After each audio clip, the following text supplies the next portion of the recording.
Greetings and salutations everyone, my name is Wiggy and today I tried out Crown 4 Kingdoms, which just sounds so ominous, but it's actually a rather cute MMO, if a little similar to some other MMORPGs we've seen before, like Aura Kingdom, Twin Saga, Dragomon Hunter, Laplace, Seventh Dark. Yeah, those games. X-Legend sure knows how to milk their games, don't they? They've been using the same graphics and animation for years with multiple titles.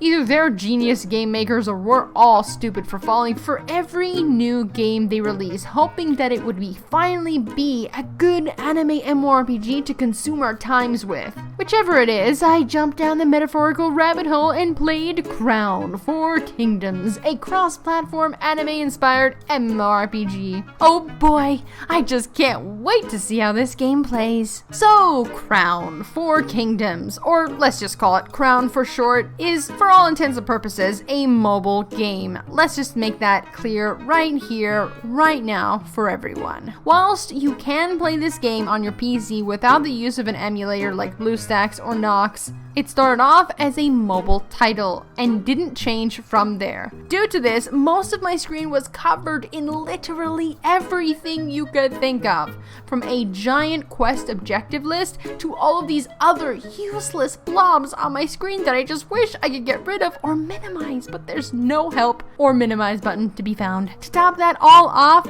your screen remains perpetually in a low resolution state. It's just horrible. My screen looks like vomit. But anyway, let's move on to something a little bit more positive and pretty, like adorable outfits for your new waifu or husbandos, you know, whatever floats your metaphorical boat.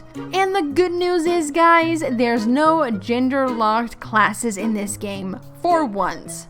Hooray! Oh, and there's also character customization. That's also pretty good. So, after creating your new obsession, you have to decide which faction you would like to be on, which really isn't all that difficult of a choice if you ignore the story aspect. Here we have a burly dude, we've got tall, pale, and emo, then there's Lolly, and of course, my favorite, Miss Deleted Search History.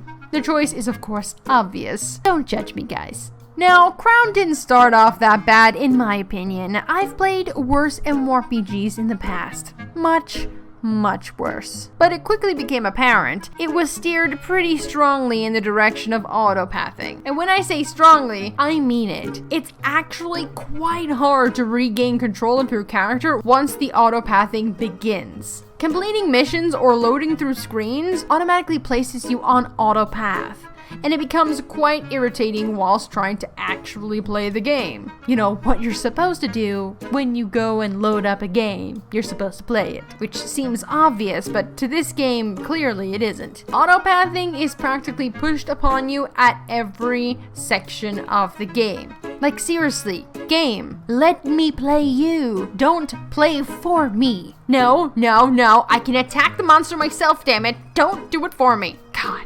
Thank you. Trying to work with this game is practically impossible. Something else to point out whilst playing this game is that you can collect partners that participate in combat with you whenever you actually manage to successfully participate in combat that isn't auto-played for you, of course. Now, these characters have their own stats and star rankings that affect their effectiveness in combat.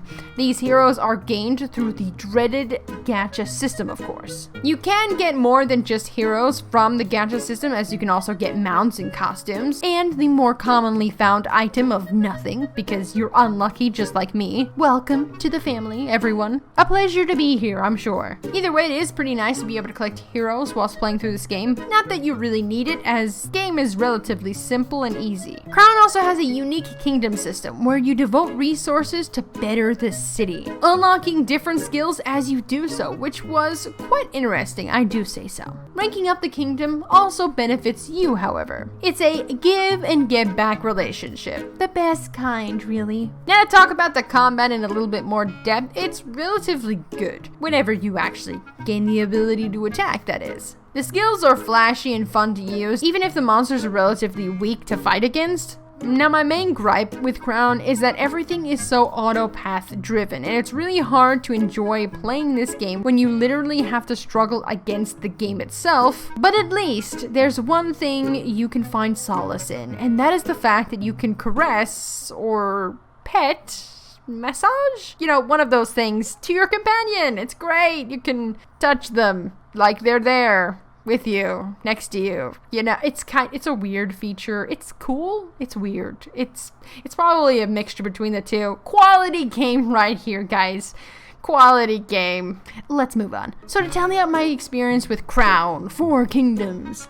It's a cookie cutter mobile game that tries to play itself in a cute 3D setting, which makes it that much more depressing. I was hoping for something like an Asabimo title, but alas, I shouldn't have expected so much from X-Legend. It's still better than a lot of other mobile MMORPGs out there, but still not something I would play again unless, I guess, I got more heroes that I could potentially oogle. But of course, that's just my opinion on Crown. Yours may differ to mine.